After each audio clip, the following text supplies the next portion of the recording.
This is the vortex and whirlpool, the center of human life today on the earth.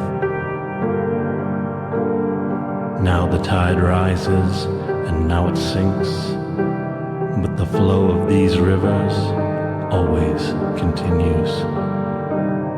Here it seethes and whirls, not for an hour only, but for all present time, hour by hour, day by day, and year by year.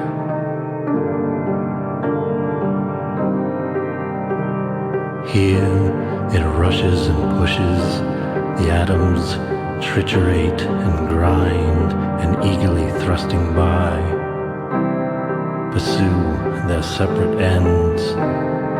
Here it appears, indifferent to all else but itself, absorbed and wrapped in eager self, yielding only to get its own way, driving, pushing, carried on in a stress of feverish force,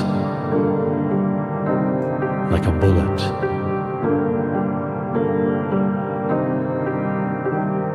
Dynamic force, apart from reason or will, like the force that lifts the tides and sends the clouds onwards. The friction of 1,000 interests evolves a condition of electricity in which men are moved to and fro without considering their steps. Yet the agitated pool of life is stonily indifferent. The thought is absent or preoccupied, for it is evident that the mass are unconscious of the scene in which they act. But it is more sternly real than the very stones, for all these men and women that pass through are driven on by the push of accumulated circumstances. They cannot stay, they must go. Their necks are in the slave's ring. They are beaten like seaweed against the solid walls of fact.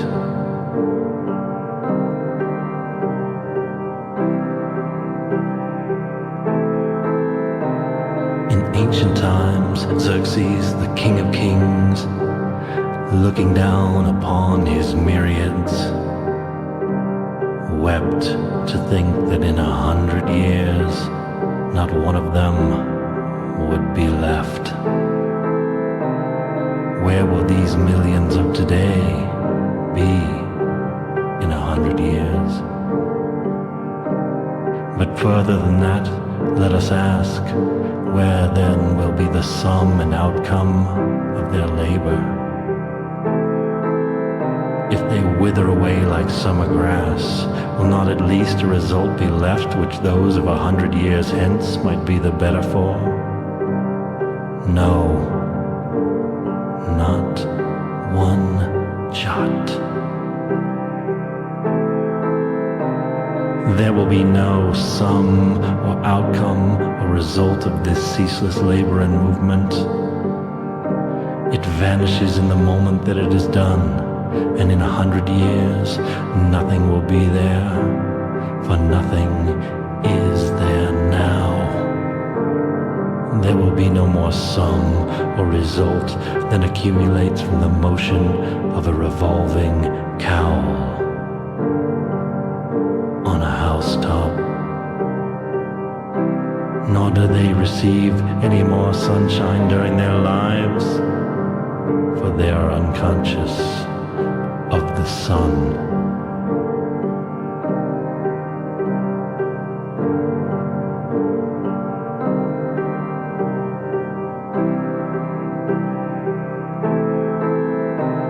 I used to come and stand near the apex of the promontory of pavement which juts out towards the pool of life.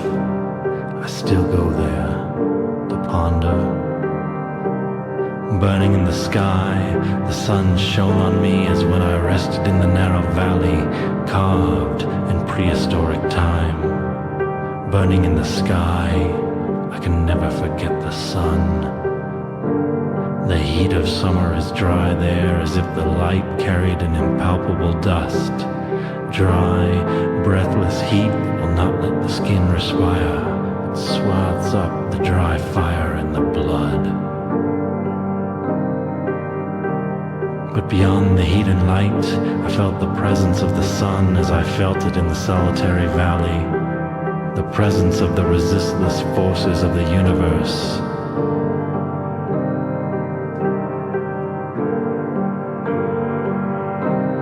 The sun burned in the sky as I stood and pondered.